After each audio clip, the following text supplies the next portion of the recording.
Action scene చేస్తున్నప్పుడు కొంచెం అందరూ టెన్షన్ పడ్డారు.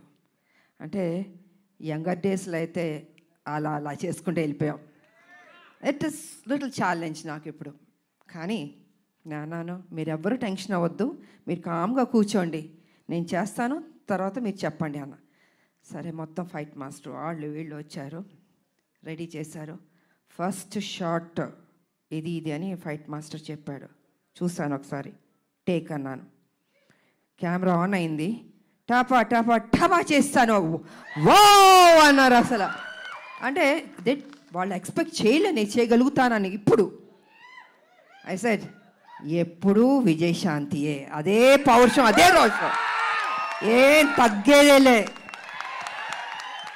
ఎంత ఏజ్ అయినా ఇలాగే ఉంటాను, స్ట్రాంగ్గానే ఉంటాను. ఎందుకంటే అమ్మ అని అంటున్నారు కదా, మా అమ్మ నాన్న ఆ డిసిప్లిన్ చెప్పి నేర్పించి ఒక క్రమశిక్షణతో నన్ను పెంచబట్టే ఈరోజు మీ అందరి ఆశీర్వాదంతో నేను ఈ స్థాయికి రాగలిగాను. కమిట్మెంట్, డెడికేషన్ అది ఉండాలి ప్రతి మనిషికి. తల్లిదండ్రుల మీద ఆప్యాయత ఉండాలి, ప్రేమించాలి చివరిదాకా.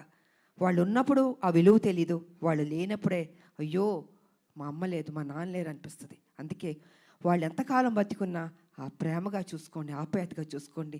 అదే మీకు శ్రీరామ రక్ష అని మీ ఇప్పుడు జనరేషన్కి నేను చెప్పదలుచుకుంది.